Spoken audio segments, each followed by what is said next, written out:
हिंदुस्तान में धरती की जन्नत कही जाने वाली जम्मू कश्मीर के साथ अब दो नायाब शाहकार जुड़ने जा रहे हैं। इंजीनियरिंग कौशल से भरपूर ये दो अद्भुत नमूने हैं। चनाब नदी के ऊपर बना दुनिया का सबसे ऊंचा आर्च ब्रिज और देश का पहला केबल स्टेड अंजी खड्ड ब्रिज, ये दोनों ही शाहकार उधमपुर श्रीनगर बारामूला रेल लिंक परियोजना का अहम हिस्सा माने गए हैं और अब बेहद जल्द इसकी सौगात देश को मिलने जा रही है।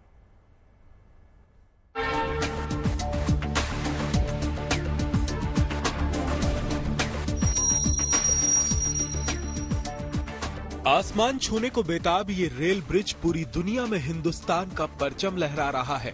बेहतरीन इंजीनियरिंग, उम्दा प्लानिंग और विकास के दृढ़ संकल्प की ये वो मिसाल है जिसने भारतीय रेल का नाम बुलंदियों पर पहुंचा दिया है। नीचे गहरी खाई और ऊपर आसमान से बातें करता दुनिया का सबसे ऊंचा आर्क ब्रिज। बहुत जल्द इस रेल ब्रिज की सौगात देश को मिलने जा रही है। ट्रायल रन में 110 किलोमीटर की रफ्तार से दौड़ती ट्रेन इस बात का सबूत है कि न सिर्फ खूबसूरती में बल्कि मजबूती में भी ये आर्क ब्रिज बेजोड़ है। कटरा बनिहाल रेलखंड ट्रेन का सफल ट्रायल रन पूरा हो चुका है। इसके साथ ही दिल्ली से श्रीनगर यानी कश्मीर तक ट्रेन से जाने का रास्ता लगभग तैयार हो चुका है। रेल मंत्री अश्विनी वैष्णव ने इसे ऐतिहासिक दिन बताया। रियासी जिले में Udhampur Srinagar Baramulla rail link project के तहत बना ये आर्क ब्रिज इंजीनियरिंग का अनूठा नमूना है, जिसे चिनाब नदी के ऊपर बनाया गया है। ये दुनिया का सबसे ऊंचा स्टील आर्क ब्रिज है। पेरिस के एफिल टावर से 35 मीटर ऊंचा है। एफिल टावर की ऊंचाई 330 मीटर है, जबकि चिनाब ब्रिज 359 मीटर ऊंचा है। इस पुल को मजबूती देने के लिए इसमें 25,000 मीट्रिक टन स्टील का इस्तेमाल हुआ है। इस ब्रिज को स्ट्रक्चरल स्टील से बनाया गया है, जिसकी वजह से ये -10 डिग्री सेल्सियस से 40 डिग्री सेल्सियस तक के तापमान को झेलने में सक्षम है। रिक्टर स्केल पर 8 की तीव्रता वाले भूकंप और 220 किलोमीटर प्रति घंटा तक की रफ्तार वाली हवाओं को आसानी से सह सकता है। बड़ी बात यह है कि ये रेलवे ब्रिज 17 पिलर्स पर खड़ा है और इसे डीआरडीओ की मदद से ब्लास्ट प्रूफ बनाया गया है। बम धमाके से इस ब्रिज का कुछ नहीं बिगड़ेगा। अगर कोई पिलर टूट भी गया तो भी इस ब्रिज से ट्रेन बिना किसी नुकसान के आराम से गुजर जाएगी। इस ब्रिज को अगले 120 साल के लिए बनाया गया है। हर मौसम में कश्मीर घाटी को देश के दूसरे हिस्सों से जोड़ने के मकसद से साल 2003 में सरकार ने इस रेलवे ब्रिज को बनाने का फैसला लिया था। 2009 तक इस ब्रिज को बनकर तैयार होना था, लेकिन ऐसा हो नहीं पाया। इस रेलवे ब्रिज को तैयार करने में करीब 22 साल का समय लगा। रेलवे ने इस पुल का निर्माण साल 2003 में शुरू किया था। अब करीब 2 दशक की कड़ी मेहनत के बाद ये ब्रिज न सिर्फ बनकर तैयार है, बल्कि माना जा रहा है कि इस रूट पर 30 जून से ट्रेन का परिचालन शुरू हो जाएगा। आर्क ब्रिज के बाद इस रेल लिंक परियोजना का दूसरा बड़ा शाहकार है अंजी खड्ड bridge. Udhampur Srinagar Baramulla rail link यानी UASBRL परियोजना 272 किलोमीटर की है, जिसमें चिनाब ब्रिज की लंबाई 1315 मीटर है और अंजी खड्ड ब्रिज की कुल लंबाई 473.25 मीटर है। अंजी खड्ड केबल ब्रिज कौरी में चिनाब पर आर्क ब्रिज के बाद दूसरा सबसे ऊंचा रेलवे पुल है। बड़ी बात यह है कि भारत का यह पहला केबल स्टेड रेल पुल है। अंजी खड्ड ब्रिज सिर्फ केबल के सहारे है। केबल पुल रियासी की तरफ 183 मीटर लंबा है और कटरा की तरफ 290 मीटर है। अंजी खड्ड पुल समुद्र तल से 331 मीटर की ऊंचाई पर मौजूद है। इस पुल में 96 केबल हैं। इसमें केवल एक पिलर है जिसकी ऊंचाई 193 मीटर है। नदी के तल से इसके टावर तक की ऊंचाई 331 मीटर है। इस केबल रेलवे पुल को इस तकनीक से डिजाइन किया गया है कि तापमान का इस पर असर नहीं होगा। अत्यधिक गर्मी और सर्दी में यह अपना आकार नहीं बदलेगा। ये पुल इसलिए भी अहम है कि इसके बन जाने से कश्मीर घाटी को बाकी देश से जोड़ना अब बेहद आसान हो गया है। उधमपुर श्रीनगर बारामूला रेल लिंक परियोजना के तहत बने ये दोनों पुल न सिर्फ जम्मू कश्मीर की आवाम के लिए बल्कि पूरे देश के लिए बड़ी सौगात हैं। इंतजार अब इस ब्रिज के जल्द से जल्द शुरू होने का है। Bureau report, good news today. Commissioner of railway safety की ओर से उधमपुर श्रीनगर बारामूला रेल लिंक पर फाइनल स्पीड ट्रायल किया गया, जो पूरी तरह से सफल रहा। इस दौरान कटरा से बनिहाल की दूरी महज 90 मिनट में पूरी कर ली गई। इस सफल ट्रायल के बाद ये चर्चा तेज हो गई है कि गणतंत्र दिवस पर कश्मीर घाटी देश के बाकी हिस्सों से सीधे कनेक्ट हो जाएगी, क्योंकि इस महीने के आखिर तक दिल्ली और कश्मीर के बीच रेल सेवा शुरू होने जा रही है। खास बात यह है कि रेलवे ने कश्मीर घाटी के मौसम और परिस्थितियों को ध्यान में रखते हुए वंदे भारत एक्सप्रेस ट्रेन की खास रैक तैयार की है, जो न सिर्फ यात्रियों के लिए किफायती होगी बल्कि उनके सफर को भी आरामदायक बनाएगी।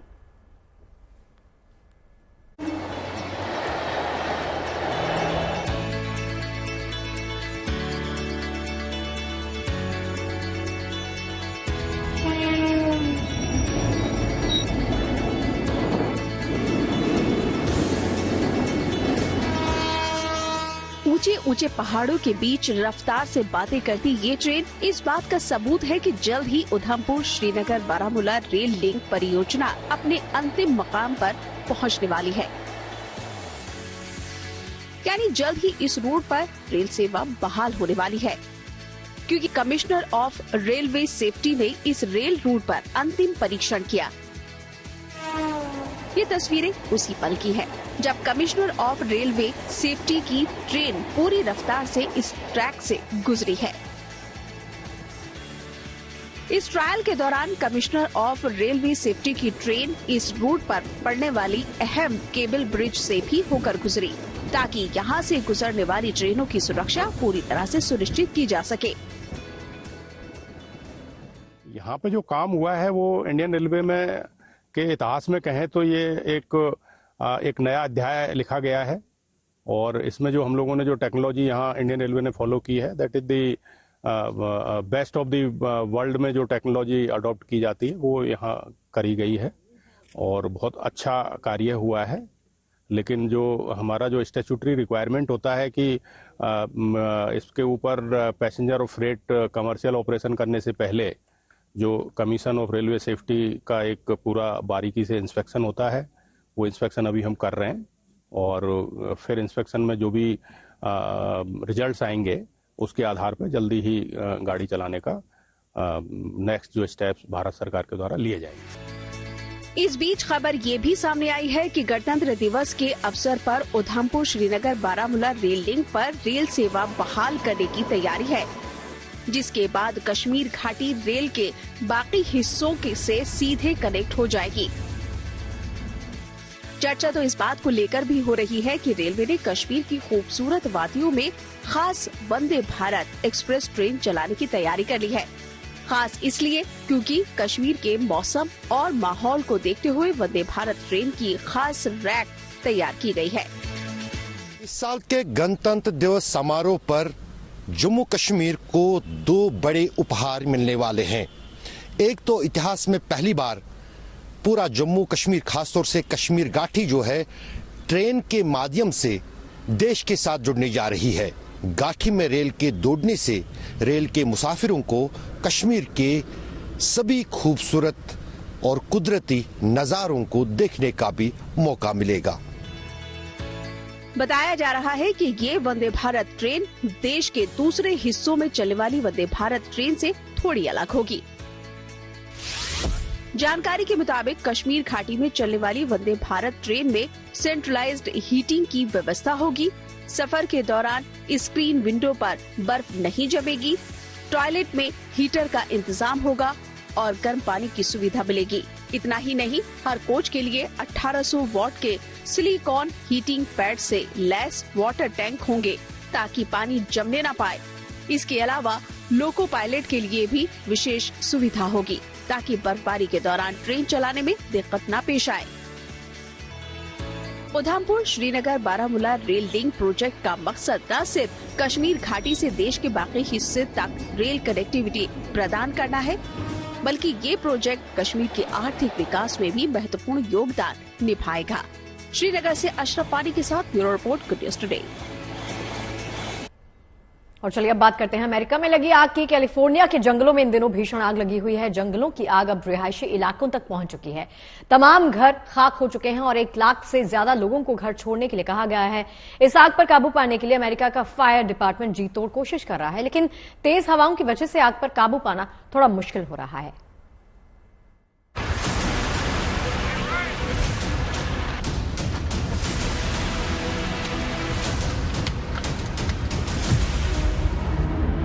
कैलिफोर्निया के जंगलों में हर तरफ आग के शोले, जमीन से आसमान तक आग और धुएं का गुबार। रिहायशी इलाके भी अंगारों की चपेट में।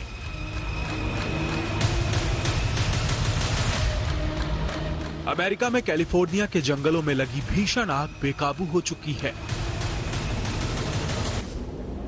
जंगलों की आग अब रिहायशी इलाकों तक पहुंच चुकी है। आग से लाखों लोग प्रभावित हुए हैं। हजारों लोगों ने अपना आशियाना छोड़कर महफूज ठिकानों पर शरण ली है। तमाम सड़कें बंद हो चुकी हैं और कुछ इलाके बाकी दुनिया से कट चुके हैं। सैटेलाइट से ली गई आग की तस्वीरें हैरान और परेशान करने वाली हैं। इन तस्वीरों में साफ दिख रहा है कि ये आग कितनी रफ्तार से बढ़ रही है और कैलिफोर्निया के एक विशाल इलाके को ये आग अपनी चपेट में ले चुकी है। कुछ दिनों पहले ही अमेरिका बर्फीले तूफानों की मार झेल रहा था और अब भीषण आग यहां तबाही मचाने लगी है। अमेरिका के फायर डिपार्टमेंट को मंगलवार सुबह 10:30 बजे आग की पहली सूचना मिली। पहली आग लॉस एंजलिस के पास जंगलों से शुरू हुई। धीरे धीरे ये आग कैलिफोर्निया में कई इलाकों में फैल गई। कुछ ही देर में 16,000 एकड़ से ज्यादा इलाके में आग फैल गई। दूसरी आग लॉस एंजलिस काउंटी के ऊपर की पहाड़ियों पर भड़की।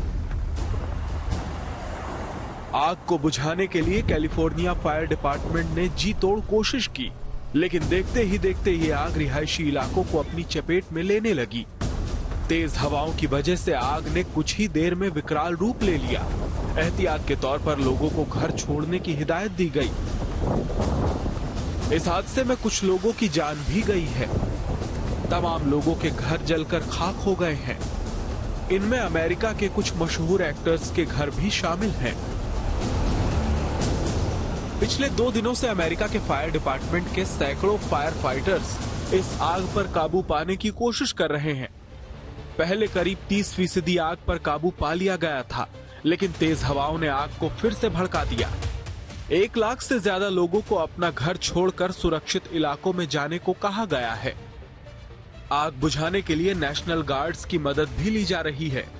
हवाई जहाज और हेलीकॉप्टर को भी आग बुझाने में लगाया गया है। अमेरिका के नवनिर्वाचित राष्ट्रपति डोनाल्ड ट्रंप ने कहा है कि इस त्रासदी पर काबू पाने के लिए हर मुमकिन कोशिश की जा रही है।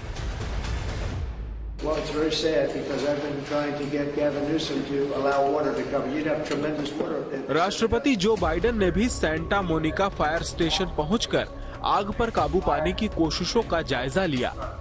अमेरिका पूरी तैयारी के साथ इस आग को काबू करने की कोशिशों में जुटा है, लेकिन कुदरत के इस विकराल रूप के सामने तमाम आधुनिक तकनीक भी नाकाम साबित हो रही है।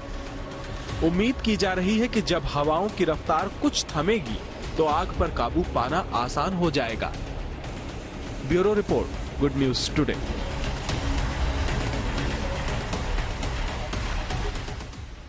और चलिए अब बारी आज के आर्टिफिशियल इंटेलिजेंस की यानी AI स्टोरी की।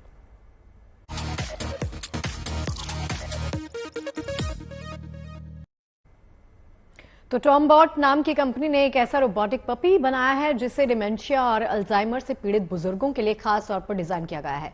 ये पपी न सिर्फ बुजुर्गों का अकेलापन दूर करेगा बल्कि उनके साथ हमेशा मौजूद रहेगा। ये रोबोट बिल्कुल असली पपी की तरह ही दिखता है।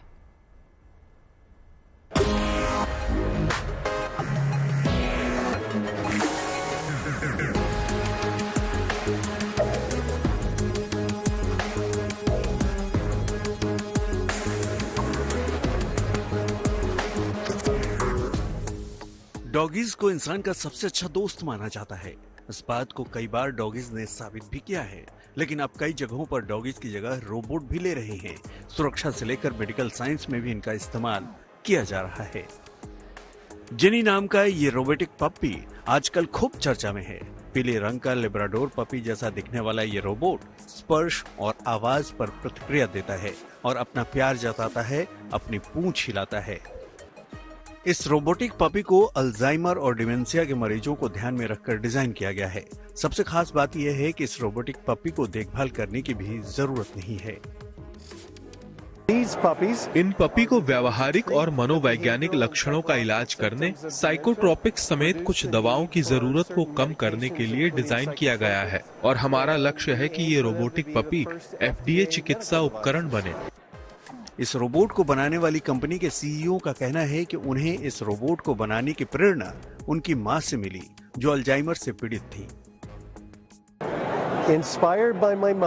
मेरी माँ को जब अल्जाइमर डिमेंशिया का पता चला था तो सुरक्षा कारणों से मुझे उनके डॉगी को दूर करना पड़ा था। मैं इसका विकल्प खोज रहा था और जो भी उनके पास ले जाता था वो उन्हें पसंद नहीं आता था। तब मुझे पता चला कि बाजार में कितना बड़ा खालीपन है। मुझे पता चला कि डिमेंशिया या प्री डिमेंशिया कम बीमारी वाले 300 मिलियन से ज्यादा ऐसे बुजुर्ग हैं जो मेरी माँ की तरह हैं, जो एक जीवित जानवर की सुरक्षित या व्यवहारिक देखभाल करने की उनकी क्षमता भी सीमित है। लॉस वेगस में जिनी नाम के इस रोबोटिक पप्पी को पेश किया गया तो ये अल्जाइमर से पीड़ित बुजुर्गों के साथ ऐसे घुल मिल गया जैसे कोई असली पपी हो। CES 2025 में ये पपी रोबोट लोगों को भी काफी पसंद आ रहा है। इसकी कीमत $1500 रखी गई है। इस रोबोट में जरूरत के हिसाब से कंपनी बदलाव भी कर सकती है, इसलिए रोबोट को बनाने वाली कंपनी का दावा है कि इसकी डिमांड काफी मात्रा में मिल भी रही है। Bureau report, good news today. Artificial intelligence के जरिए कौन कौन से काम हैं जो हो सकते हैं, इसका अंदाजा लगाना भी आसान नहीं है। अमेरिका में कंज्यूमर इलेक्ट्रॉनिक शो में एआई के कुछ ऐसे इस्तेमाल पेश किए गए जो आपको हैरान भी कर सकते हैं और खुश भी, क्योंकि इनके जरिए कोई काम कितना आसान हो सकता है इसकी बस कल्पना ही की जा सकती है। देखिए खास रिपोर्ट।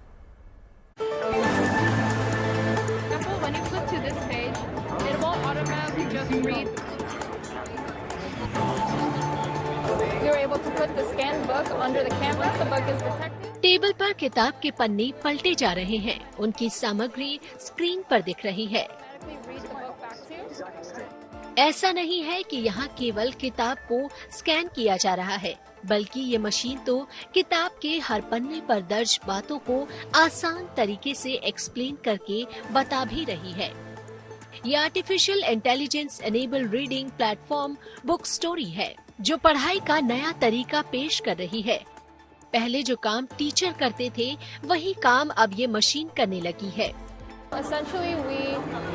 जरूरत के मुताबिक हम एआई के जरिए किसी कहानी को बेहतरीन रूप से पढ़ने के अनुभव में बदल देते हैं। ये एप्लीकेशन हर तरह के चित्र और किताब को स्कैन करने, उसका विश्लेषण करने, साथ ही उससे जुड़ी जानकारी इकट्ठा करने और उसे ऑडियो फॉर्म में बदलने में सक्षम है। ये मशीन सेंसर के जरिए किताब के हर पन्ने को स्कैन कर लेती है और फिर उसके बारे में बताती है। ये काम ऑडियो या वीडियो या किसी और तरीके से भी किया जा सकता है। पढ़ाई में एआई का ये अनूठा इस्तेमाल बेहद दिलचस्प है। यह एक अच्छा तरीका है। मुझे ये आइडिया पसंद आया। आपके पास कई किताबें हो सकती हैं जिसे आप स्कैन कर सकते हैं और उसे सुन सकते हैं। मुझे इसकी संवाद करने की क्षमता पसंद आई। सुनकर आप किताब की कल्पना कर सकते हैं।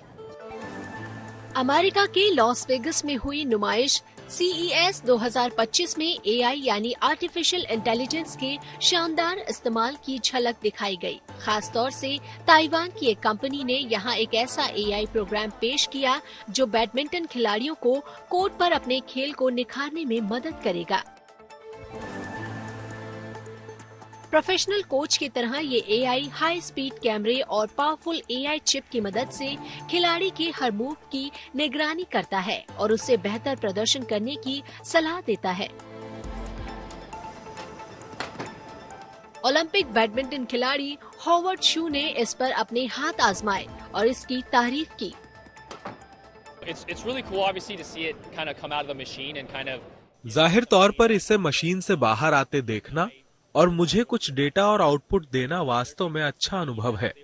ये वो है जिसे इंसान की आंखें नहीं पकड़ सकती। हालांकि इसमें अभी और सुधार की जरूरत है। एआई का इस्तेमाल अब जिंदगी के हर क्षेत्र में हो रहा है। अब पढ़ाई से लेकर खेलकूद तक में इसका नायाब उपयोग रोमांचित करने वाला है। Bureau report, good news today. देखिए, मुरादाबाद में बीटेक के 2 छात्रों ने नेत्रहीन लोगों के लिए अनोखे एआई अनेबल्ड ग्लासेस बनाए हैं। इन ग्लासेस के जरिए नेत्रहीन लोग रास्ते पर चलते हुए जान पाएंगे कि आगे क्या ऑब्जेक्ट है। वो एआई की मदद से व्यक्ति की पहचान कर पाएंगे। साथ ही ऑडियो के जरिए चश्मा उन्हें दिशा की जानकारी देगा। अब कॉलेज छात्रों के इस आविष्कार को पेटेंट भी करवा रहा है और उनके इस आविष्कार की सराहना भी लगातार की जा रही है।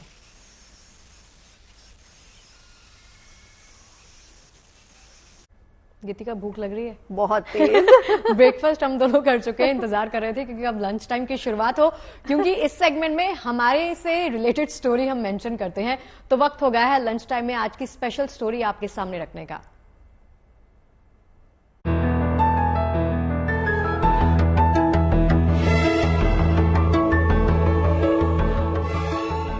और अब वक्त स्वाद और जायके का। राजधानी दिल्ली के चुनावी माहौल के बीच आज हम आपको ले चलते हैं गोविंद छोले भटूरा कॉर्नर, जहां लोग दूर दूर से छोले भटूरे खाने के लिए आते हैं। दिल्ली के ग्रेटर कैलाश में मौजूद ये 25 साल पुरानी दुकान है।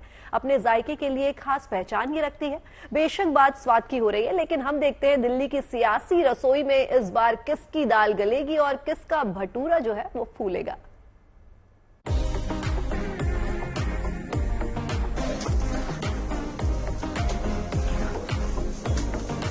एकदम मस्त वाले भटूरे जो है यहाँ पे तल रहे। भटूरा मतलब की फुस, तो आई से BJP. Congress should come back. BJP भी गोल कमा रही है और आम आदमी पार्टी भी गोल कमा रही है। केजरीवाल ने किया है काम, लेकिन हर जगह पे फ्री बांटने से तो काम चलेगा नहीं। किसकी दाल गलेगी? बीजेपी की लग सकती है। कौन छोला कौन भटूरा? छोला तो फिलहाल कांग्रेस है। कांग्रेस 2 भटूरे साथ में आते हैं एक प्लेट में, दोनों फुस हैं, बीजेपी और आम आदमी पार्टी। बदलाव चाहिए जी, सबको सब पार्टियां देख ली, अब बदलाव चाहिए, चेंज चाहिए। सबसे पहले मैं बता दूं, मैं इस वक्त कहाँ मौजूद हूँ।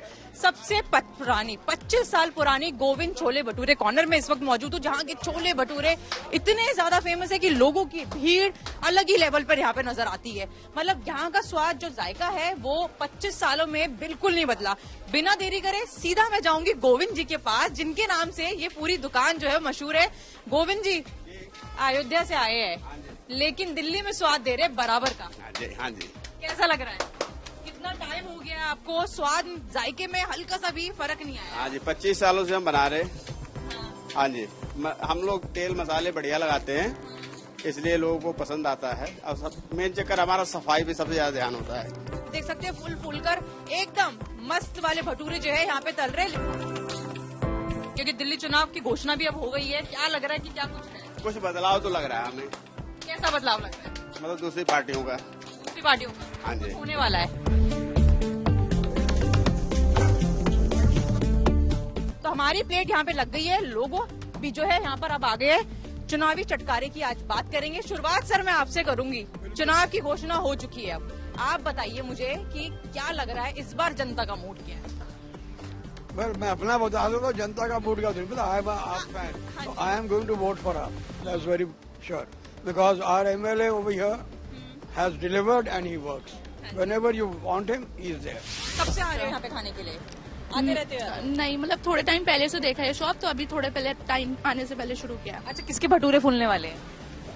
अगर मैं पार्टी की बात करूँ वो तो नहीं पता है, वो तो टाइम विल टेल। बट जितना भी हुआ है आम आदमी पार्टी को मैं थोड़ा सपोर्ट करती हूँ, बिकॉज उनका थोड़ा सा है ग्रोथ, और मतलब जितना फीमेल लोगों को उन्होंने दिया है, एडवांटेजेस दिए हैं, मेट्रो कार्ड को लेके हो या फिर बसों में हो, तो थोड़ा बहुत है, थोड़ा बहुत किया है। हाँ, बाकियों के मुकाबले तो बहुत। ठंड का समय और ठंड में ऑयली चीज हम अवॉइड नहीं कर सकते, खास तौर पे ये नहीं, वो तीखी ज्यादा हो जाएगी। लेकिन चुनाव में बताओ, ये मिर्ची कौन लगाने वाला है? मिर्ची तो अब कांग्रेस अच्छी तरह लगाएगी, और कांग्रेस की इस बार सीटें बहुत दिल्ली के अंदर बढ़ेंगी भी, क्योंकि लोगों ने देख लिया आम आदमी पार्टी का और बीजेपी दोनों का हाल देख लिया। अच्छा, मैं अगर इस थाली की बात करूं, कौन भटूरा है, कौन छोले है, कौन आलू है और कौन प्याज है? बताइए, अच्छे से डिस्क्राइब करना, क्योंकि खाने की बात हो रही है, चुनावी चटकारे हम यहाँ पे ले रहे हैं। भटूरा मतलब की फुस, तो आई से BJP, I am anti.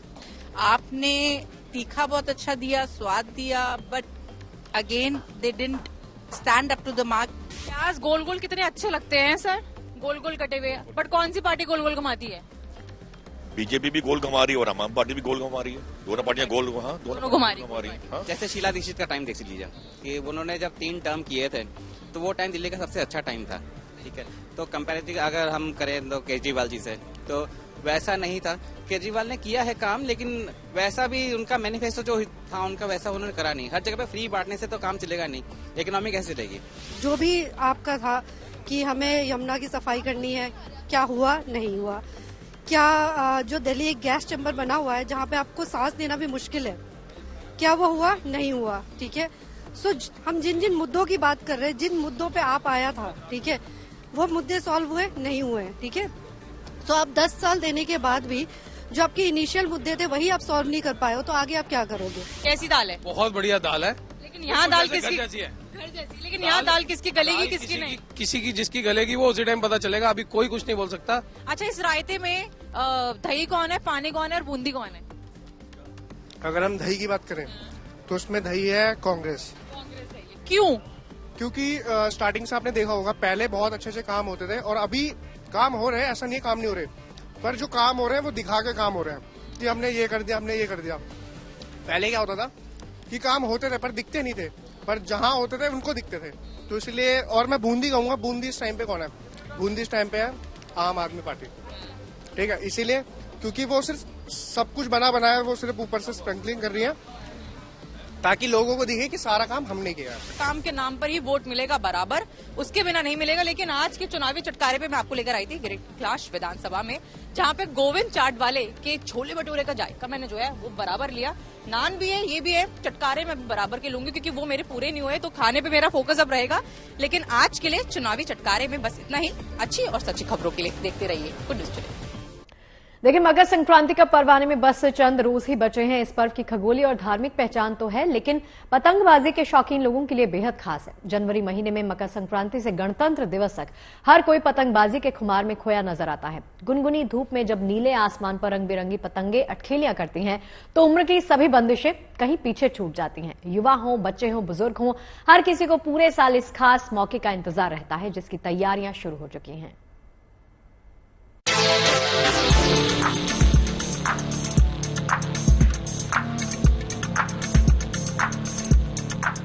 Makar Sankranti के अवसर पर होने वाली पतंगबाजी की तैयारियों को लेकर बाजार सज गए हैं। ये नजारा 150 साल पुराने जयपुर के पतंग बाजार हांडीपुरा का है। रंग बिरंगी पतंगों से यहाँ की गलियां पटी पड़ी हैं। दुकानों पर तरह तरह की पतंगे लोगों को लुभा रही हैं। इनमें टॉम एंड जेरी हैं, तो मोटू पतलू, शिनचैन, डोरेमोन और छोटा भीम की थीम पर बनी पतंगे यहाँ मौजूद हैं। जयपुर में बनी पतंगों की देश में अलग ही पहचान है। मकर संक्रांति से पहले पतंगों की खरीदारी के लिए यहाँ लोगों की भीड़ उमड़ने लगी है। हर रोज ग्राहकों की बढ़ती तादाद कारोबारियों के चेहरे पर मुस्कान ला रही है। उम्मीदें ये हैं कि भाई सीजन बहुत अच्छा जाएगा। अब बच्चों की छुट्टी हुई है, अब धीरे धीरे स्टार्ट होगा काम। बाकी पहले से कुछ बेहतर है और आने वाले टाइम में भी 2-4 दिन में और ज्यादा मतलब रश चालू हो जाएगा। नया तो लौट फेर के वही डिजाइन पलटते हैं पतंग तो वही होती है। बरेली, रामपुर की पतंग मशहूर होती है। पतंगों की अलग अलग डिजाइन के साथ साथ इनका आकार लोगों को खूब पसंद आ रहा है। इस साल हांडीपुरा पतंग बाजार में 2 इंच से लेकर 20 फीट की पतंग उपलब्ध है, जिनकी कीमत 5 रुपए से 10,000 रुपए तक है। छोटी जो 2 इंची वाली है उसकी कीमत है सिर्फ 5 रुपया, और जो बड़ी से बड़ी पतंग है 20 फीट वाली, उसकी कीमत है 10,000 रुपए। जयपुर के इस मार्केट में कभी पतंग की सिर्फ 3 दुकानें होती थी, जिनकी तादाद आज 200 से ज्यादा है। यहाँ करीब 20,000 कारीगर पतंग के काम से जुड़े हैं। मार्केट में सालाना 15 करोड़ से ज्यादा का कारोबार होता है। आज देश के अलग अलग हिस्से से पतंगबाजी के शौकीन लोग यहाँ का रुख करते हैं। मैं पतंग खरीदने आया हूँ मैम। कोटा से पतंग का प्यार आपको जयपुर तक क्यों लेके आया? यहाँ पे क्योंकि मांझे बहुत अच्छे मिलते हैं और मैं आई थिंक पिछले 15-17 साल से हर सकरात पे या तो कोई रिलेटिव भेजता है या कोई नहीं भेजता तो मैं खुद लेने आता हूँ यहाँ पे। पतंगबाजों के बीच वैसे बरेली और रामपुर की पतंगों का ज्यादा क्रेज रहता है। बात अगर मांझे की करें तो बरेली का मैदानी मांझा सबसे अच्छा माना जाता है। पतंगबाजी के मुकाबले में अगर इस मांझे के साथ ऑटोमेटिक चक्री जुड़ जाए तो फिर क्या कहना। ये इलेक्ट्रॉनिक चरखियां आई हैं अभी इस बार। ये इसी चरखियां है, इसके ऊपर मंजी भी सादा लगा रखी है जो खींच मारने में आसानी देती है। 1500 रुपए की दी जाती है इलेक्ट्रॉनिक चरखी। ये नई चीज आई है इस बार हांडीपुरा पतंग मार्केट के अंदर। 70 साल से हमारा कारोबार है। जब यहाँ 3 दुकानें थी उस जमाने से हमारा कारोबार है। नाना दादा परदादा सब करते थे। इस साल त्योहार के मौके पर चाइनीज मांझे की खरीद फरोख्त न हो, इसको लेकर जयपुर का पूरा मार्केट सतर्क है। बात अगर पतंगों पर होने वाली कारीगरी की करें तो जयपुर में बनी पतंगे किसी से कम नहीं है। यहाँ बनी पतंगों में टेप का इस्तेमाल नहीं होता। टेप न होने से पतंगों को बेहतर पकड़ मिलती है, जिससे इनको आसमान में उड़ाना आसान होता है। हम आ गए हैं जयपुर के सबसे बड़े और सबसे फेमस पतंगों के बाजार हांडीपुरा में, जहां पे लोगों की भीड़ अब देखी जा सकती है। पतंगबाजी के जो शौकीन है वो यहाँ पे उमड़ चुके हैं और अलग अलग तरीके की पतंग यहाँ पे सिलेक्ट की जा रही है। देखा जा रहा है कि बहुत खूबसूरत इस बार डिजाइन आई है, बहुत यूनिक डिजाइन आई है। सितारे बने हुए हैं और खास बात यह है कि मात्र 2 इंच से लेकर 20 फुट तक की पतंग इस बार इस मार्केट में है। साथ ही में कलर्स की अगर मैं बात करूं तो बहुत यूनिक कलर्स भी इस बार देखे जा रहे हैं। डिफरेंट है, ब्राउन के शेड्स यहाँ पे हैं और खास करके बच्चों की जो पतंगे हैं, अब तक सिर्फ छोटी पतंगे आया करती थी या फिर पन्नी की पतंगे जो होती हैं उनमें अलग अलग डिजाइन से कार्टून कैरेक्टर हुआ करते थे। पर इस बार हम देख सकते हैं कि ये जो कार्टून कैरेक्टर्स हैं अलग अलग, उन्हीं की शेप में पतंगे बनाई गई है। पन्नी की पतंगे भी बनाई गई है और इस मार्केट में सिर्फ बेचने का काम नहीं चल रहा है, खरीदारों के अलावा यहाँ पे पतंगे बनाते हुए भी हम देख सकते हैं। पतंगबाजी के शौकीन वक्त रहते अपनी खरीदारी पूरी कर लेना चाहते हैं, जिससे मकर संक्रांति पर होने वाली पतंगबाजी के मुकाबले की तैयारी कर सके। और बाजारों में पतंग कारोबारी अपने ग्राहकों की पसंद का भी पूरा ख्याल रख रहे हैं। जयपुर से रिदम जैन के साथ bureau report, good news today. और चलिए अब आपको मिलवाते हैं एक ऐसी छोटी बच्ची से जिसने छोटी सी उम्र में बड़ा कमाल किया है। जालंधर की रहने वाली हरसीरत कौर नाम की इस बच्ची ने जूनियर मिस इंडिया 2024 का खिताब जीतकर अपने परिवार और शहर का नाम रोशन किया है। हरसीरत ने 120 बच्चों को पीछे छोड़कर वो विजेता बनी है। इस प्रतियोगिता में 8 से 10 साल के बच्चों ने हिस्सा लिया था।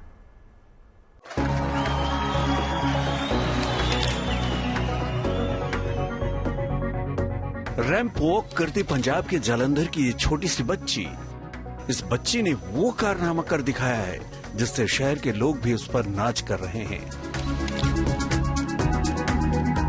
दरअसल हरसीरत ने जूनियर मिस इंडिया का खिताब जीतकर शहर के साथ पंजाब का नाम भी रोशन किया है।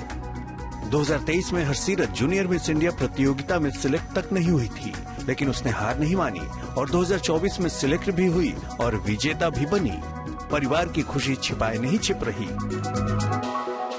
2023 में मैंने पार्टिसिपेट किया था इसमें, तो तब मैं ऑडिशन देने गई थी, तो उसमें मैं सेलेक्ट नहीं हुई थी। तो 2024 में मैंने फिर से ऑडिशन दिया था, तो उसमें मैं सेलेक्ट हो गई थी। और जो 2023 की जो विनर्स थी उन्हें थोड़ा सा मैंने देख के फिर उसमें किया था। नहीं चाहिए।